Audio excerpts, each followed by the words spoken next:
Hey guys, and welcome to the first episode of what we're doing on Thursdays. It is first time homeowners. So Thursdays are now dedicated time to you. Come back to this channel every Thursday. We'll cover new topics. We'll cover a different part of the process and connect you with great professionals so you can not just have my perspective of it as a realtor, but see it from the lender side, see it from escrow side, from title side. And we hope that this is going to be a resource to you so that when you are ready to buy your first home, you'll be a pro at it. Well, first things first, we're gonna cover this as a timeline of when you first start to think, hey, what if we buy a home? And how long will it take you to actually get those keys to be able to walk through the front door and say, this is my home? So there's pretty much 3 different steps to the process. There's the pre-buying stage. I call it the pre-buying stage. Then there's the active buying stage. And then there's everything that needs to happen to lead to that closing. Now closing, a lot of people think it's a date, but it is a process to close. And before we get that green light to close, there's things that need to happen. But before that, where do you even start? And do you kind of start by browsing around? Do you kind of start by dreaming up of what you want, ideally in a home? And how long does it even take? So today we're gonna cover that in brief, and then we're gonna take a couple of episodes to kind of cover a couple of those areas because they may be a little hazy, a little difficult at first to understand, but once you understand your rights, once you understand the process, you will be so equipped to take on the process that it'll seem easy to you. It'll seem like you could have done this all along, and you'll be so proud of yourself that you did, and we'll be proud of you that you did. So the pre-buying stage, there's a couple of things that need to happen here. First of all, it's making that decision to buy. You know, nobody does it for you, no one can. And whether or not, and we'll talk about how to pick a good realtor to work with and how to get the right team around you so that you can make the best decision for you and your family. But the first decision is to simply desire to buy a home. And maybe that's a condo, maybe that's a townhome, maybe that's a separate house. But making that decision is an important part in recognizing where you are in life and that you want to invest in something as stable as real estate. Now, the next step out of this may seem kind of like it should be at the end, but I'll explain why it should be right away, even before you're an active buyer. This one is connect with experts in the field. Number 1, you need to find a good lender. Number 2, learn what it takes to position yourself to buy. Number 3, start interviewing agents. So why? Why am I telling you this? Because you can spend a long time in the pre-buying stage and have sort of like a overwhelming anxiety that locks you up from making the decision to buy.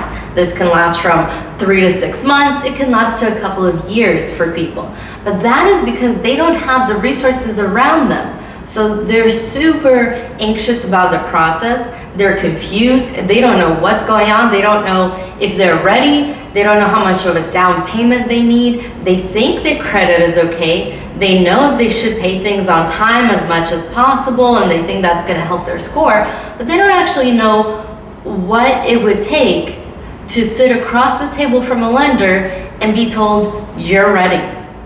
Go out there, have your agent make appointments, and go house shopping.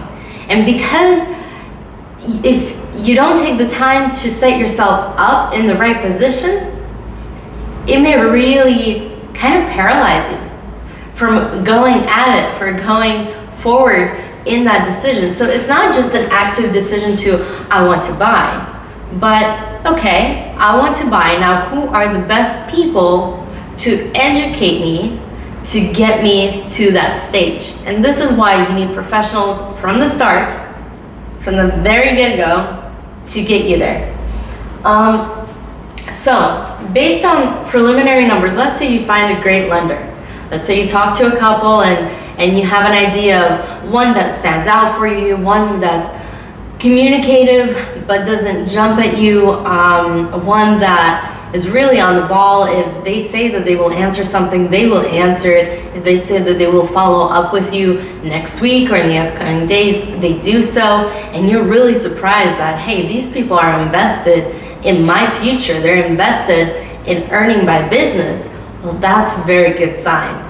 But when you have those conversations, ask about preliminary numbers that you should be focusing on.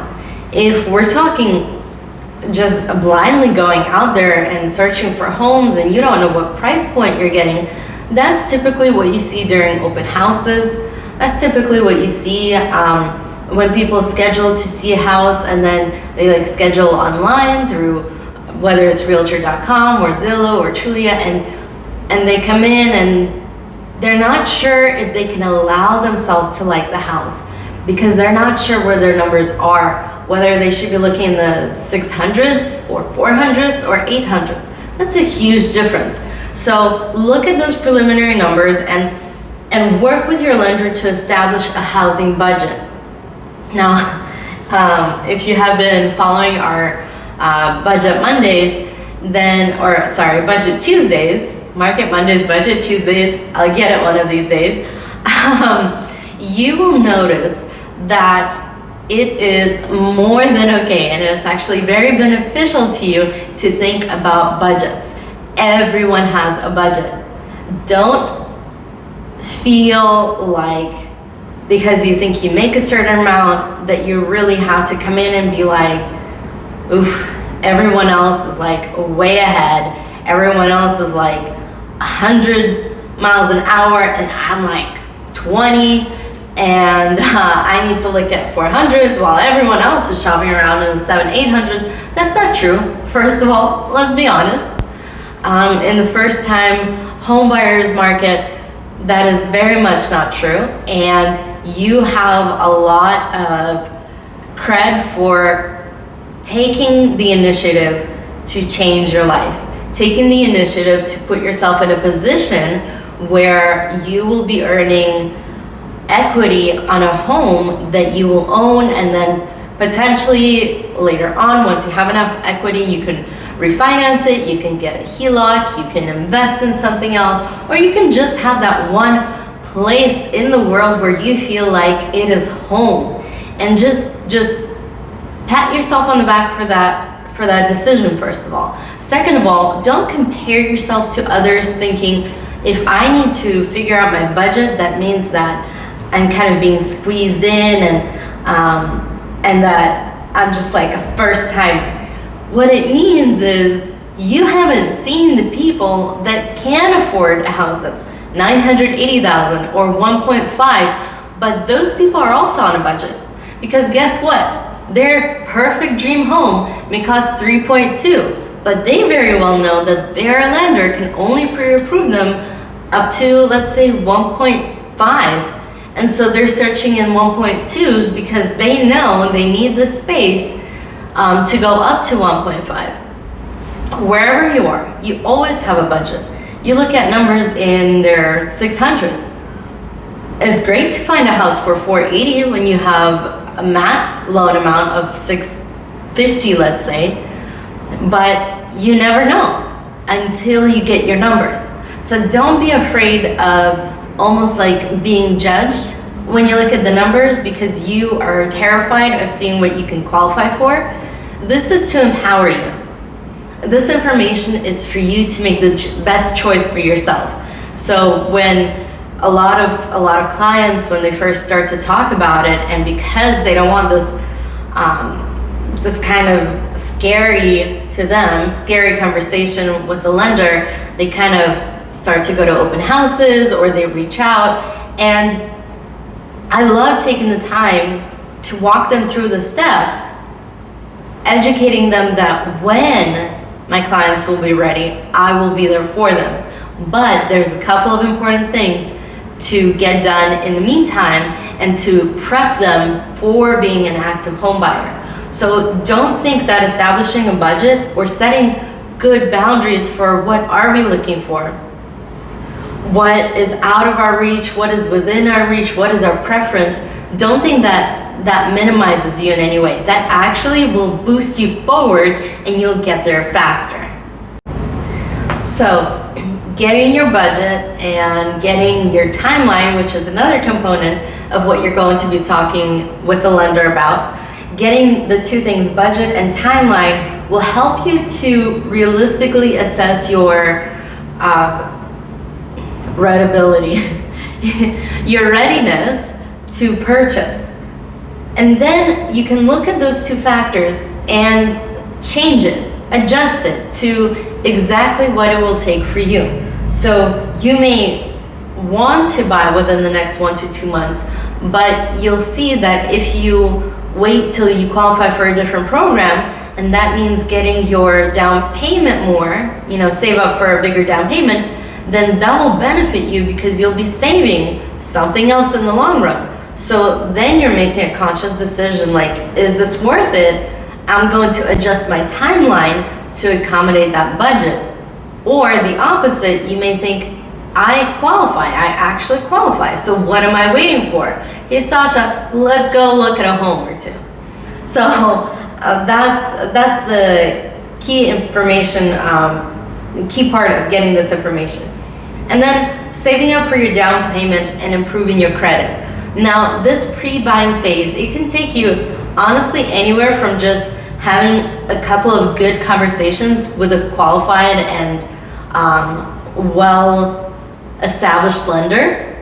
It can take you up to 2 weeks maybe for the lender to say, hey, if you're serious, we'll need these docs from you. You get the docs to them and then they're like, hey, you qualify for this amount. And then you go and you interview agents and you find one that fits you, and then the agent says, in your price that you're looking at, here are the neighborhoods and the houses that you should be looking at. You're ready to go and look. So it can take 2 weeks if you're ready, or it can take 6 months or longer. I have had clients that have gently inquired, let's say, because I knew them, they were acquaintances of mine, and they gently inquired, and about, I want to say, what was it, May or so. Sasha, what if we're thinking about buying a home, but we think it's out of our reach right now? And I was like, never hurts to ask a good lender, and why don't you talk to my guy? I have a preferred lender that you're not required to use at all, but I'll give you his contact info, and if you so choose to, use him as a great resource. Now him and his office, they are a team, and they took the time to educate these potential clients. They took the time to educate them, and then these acquaintances of mine came back and told me, hey, we are so excited. I was like, okay, what? And they said, we are so excited that in 6 months, we'll be positioned to go looking for a house with you. I was like, great, that's awesome. What do we need to do in the meantime? And they kind of outlined what they talked about with the lender. They went and they did their homework. And then came November, we all came together again and said, okay, what do we need to do to start this home search? And they're going to be uploading new docs next week, first week of December, and they're going to be getting everything ready. And now they're coming from the pre-buying phase into the active buying phase. Now, does it bother them that it took them about half a year to get here? It doesn't, because they are a lot closer to being an active buyer and to being a homeowner than they started off this year. They had no idea if they would ever qualify. They thought they were years away. But by me saying, hey, it never hurts to ask a lender, they got themselves the education and the information that they needed to make a decision and say, hey, we can do this. And that's where I hope that you will be really soon. So the first part, the pre-buying part, I know I get so excited about taking people from pre-buyers and guiding them through and giving them the resources to become buyers. So the pre-buying part, I mean, it can range so widely. It can be 2 weeks, it can be 6 months, it can be a couple of years, unless people know what they need to do to get themselves prepped for it. Now, when you become an active buyer, that's when, if you have not yet picked an agent, pick an agent. Maybe you started to talk to a lender and you got yourself in the right position. Now you're ready to look at homes. Pick a real estate agent. Go interview them. Go see what type of work they do, how active they are. It's not just the years of experience that count. It's the actual work within that time frame that'll tell you if they're the right ones for you. So you pick a realtor. It should take you 1 to 2 weeks to pick a good one, okay? And then getting pre-approved. Now, you knew what to be doing, what homework you should be doing to get to the right spot. When you're an active buyer, you need to get pre-approved, and with that pre-approval letter, that's your golden ticket to walk into any home and be able to put in an offer that same day if you like the house. So getting pre-approved, I mean, it can take a couple of days to 2 weeks, depending on those first initial conversations with the lender. It can take 2 weeks even if you just come to me and then we get you started off, and then you're in that right position and we can just keep moving forward. Now, a pre-approval letter, you'll have it for 30, 60, or 90-day expiration date. It'll say it clearly on there, and then we'll best know what your timeline is to start putting in those offers. So there you have it for that. Create a list of needs and wants. A good agent will always sit down with you and start that list. And hear me out. It doesn't happen in the process. I don't want you to be walking around 4 or 5 homes before you can say what you need and what you don't like, or what you want, or your preferences. That should be clear from the get-go. A couple of things may be muddy, but establishing if you want a townhome, or if you want a separate home, or if you want a garage or a carport, it will help you to figure out your priorities. And once your priorities are figured out, then the whole process stops being overwhelming. That list, ideally, I want you to take the time. It's not a 15-minute thing. I would say 1 to 3 days is reasonable, meaning if I'm your agent, we're gonna sit down and write that list. We're gonna start that list of needs and wants, or we can have a Google document, we can text each other back and forth, but by the second or third day, I will see that you're really thinking about it, and then maybe you're readjusting things, and that's a good sign, because it's something that should be very tailored to your style and your needs. So 1 to 3 days on that.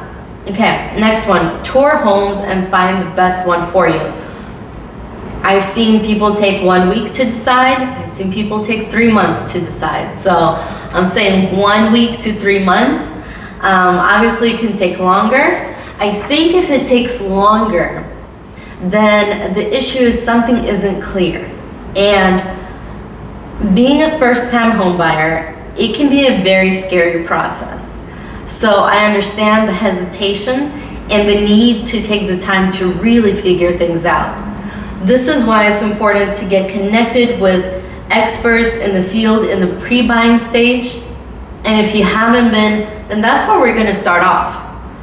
I'm not going to consider you an active buyer that I'm gonna say, hey, if you like this home, let's put down an offer. If I see that you're anxious about the whole process, or something here is making you uncomfortable, let's sit down, learn the process, take away the things that make you uncomfortable, take away that anxiety, and then once you're ready, and believe me, you and I will both know it when you're ready, we can go and we can start looking at homes from the perspective of, are you going to make an offer on this?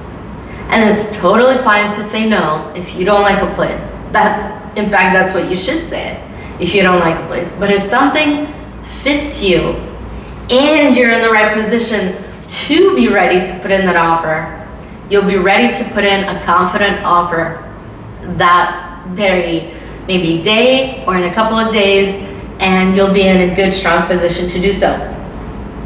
Writing an offer before taking you to look at a couple of homes, or maybe after 1 or 2 homes, I take the time to sit down and to go through a possible offer with my clients, because an offer shouldn't take longer than, you can write it up as fast as like 45 minutes, 45 minutes. It should take between an hour and 2 hours. Now, if we take the time to go over it beforehand, it can take an hour. If we're gonna have to go through all the points, it can take 2 hours, which is totally fine. I want to make sure, and as a real estate broker, this is everyone's responsibility as a real estate broker. Make sure that your clients know what they're putting in the offer. Because a lot of people that may not feel as comfortable with the process, they feel like, okay, we have our needs and wants, we kind of picked a house that we really like, we really hope to get it, here, realtor, write an offer and send it. And a real estate broker's job is to help you send that offer in. So I don't just stop talking to you and then write something in the offer and pass it on. And then once it's mutual, I come back to you and tell you, here's what was in the offer. That's the wrong way of doing it, by the way. The right way of doing it is to get you comfortable with making an offer beforehand. And that's to go through the bullet points, simply for you to know what are the things that you can ask for, what is the process like after you go mutual on the contract, and what are the things that you may or may not want to give in your offer. Once you're ready, that's an easy thing to do. So writing up an offer, 1 to 2 hours, considering if we talked about it beforehand or we need to come back to the table and go through it with a fine-tooth comb. Negotiation. It can take, so every offer that you submit will have a deadline. And when you just write simply like a day on there, it ends at 9 p.m. on Pacific Coast or midnight East Coast. And that's just for you to be aware of how long the seller has to respond. So if today is the 1st of December, then if we write in December 3rd, it's going to be December 3rd. If you're in Washington, Oregon, or California, it's going to be December 3rd by 9 p.m. So once you submit an offer as a buyer, the seller will respond back. They can either accept it and say, let's shake hands on this, we're good to go. Or they can say, I like your offer, but I'm gonna counter offer with a couple of points that I'd like to change. And then it's up to you to accept that. That's one option. Second option, counter it with a different counter offer. Or third option, you're under no obligation to stay and you can say no and continue going to look at another house. So that negotiation back and forth, it can take, let's say, 1 to 5 days. It shouldn't take more. The lesser the better. Let's say that. But 1 to 5 days. Okay, so that's the active buying stage. Moving on to the closing process. The closing process, typically it'll take you 30 to 45 days. Typically. 30 to 45 days is how long it usually takes for a loan to be funded.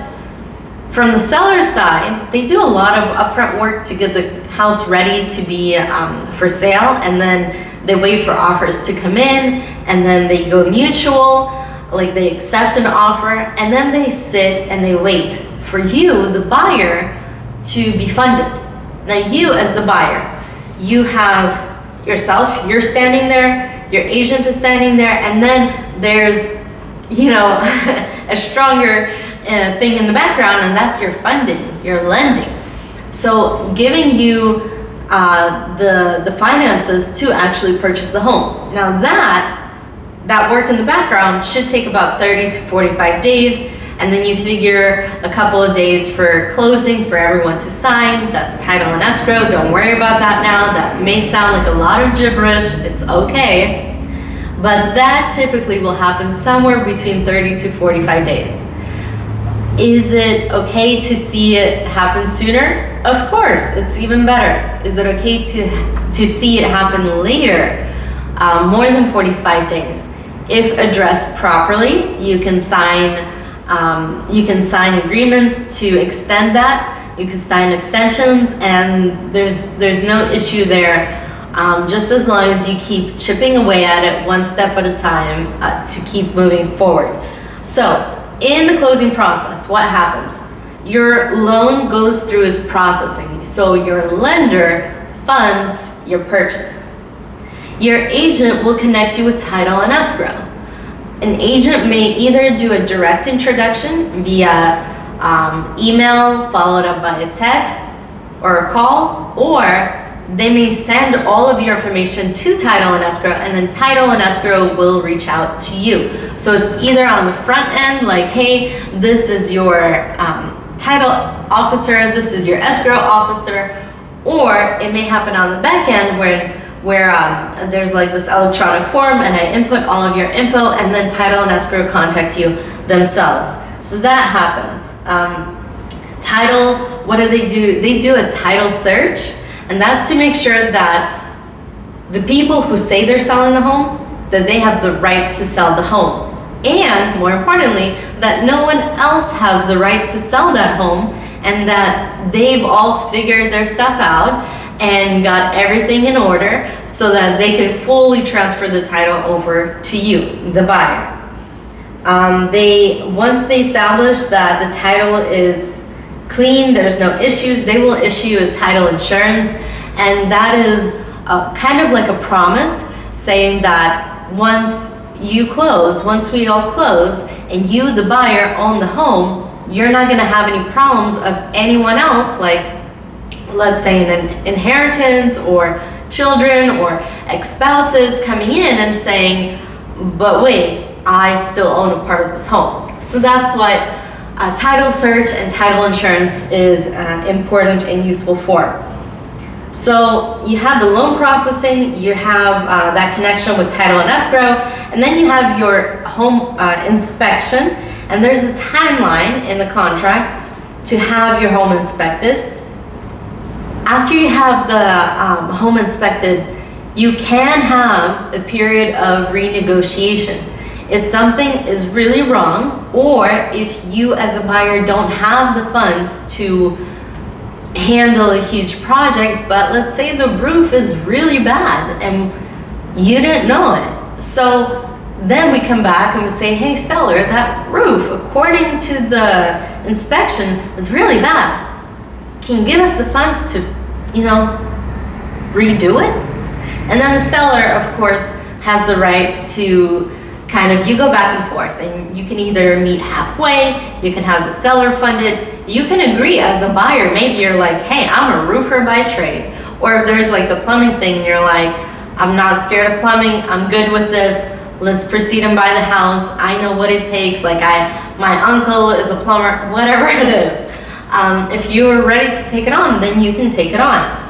So possible renegotiation of the contract based on that inspection. And then there's a home appraisal, and that is from the lender, and the lender will send a home appraiser out to make sure that the funds that they're giving you, that the house is worth that amount. That, hey, if we, the bank, give you $800,000 to buy this house, and if something really bad happens and we're gonna have to sell this house, it's gonna be worth $800,000 or thereabouts, and we know that our funds are secured in your real estate. So that's an important aspect, but it also goes into the 30 to 45 days. And then there's the closing that we talked about. There's the sitting across the table and signing the docs. You will typically have one party come in, sign everything, and you have an appointment ahead of time, and then you have another party come in and they sign everything. And then it's all recorded, sent over to be recorded with the county.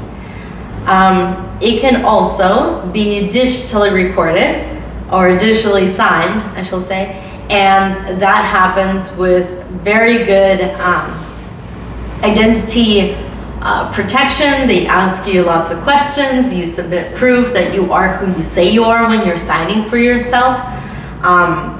Everyone in the party must be present on the call, or you can have a remote notary come out.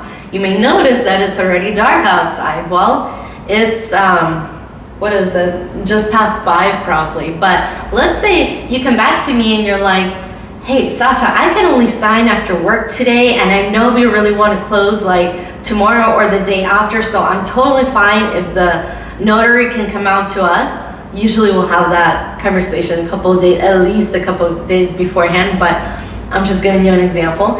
And then the notary can come out and meet you, let's say at your place of work, right after you get off of work, or they can meet you at a coffee shop, or they can meet you at one of my offices.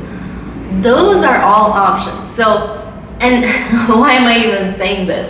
I'm saying this to relate to you that once you're in this process and once you have the right people around you, the right team around you, you're gonna have options instead of obstacles. Things that come up, you should be fully educated on it. Like if something comes up, then your agent or lender or whoever it is that you need to be talking to in that moment will sit down and will explain the problem, and then we'll walk you through your possible options, and then you, being an educated consumer, have the knowledge and the power to make a conscious decision on how you want this to go. So when you first buy a home, your first home, it may seem very scary. And this process, it may seem either tedious or just confusing, like you're just walking into a forest of things, you don't know what's on the inside, and you have no idea how long it'll take you to walk through that thing and come out on the other side and see the sunshine again. But it shouldn't feel that way. If you have the right people around you, and as long as you understand the process and get yourself set up, this will be a breeze. It will be a process that you enjoy going through, and it'll be a process that you'll come back and you'll tell your friends to actually go through and become a homeowner themselves. So thanks so much for joining us on this episode of First Time Home Owners, Home Buyers on Thursdays, and I can't wait to see you on the next one. Thank you.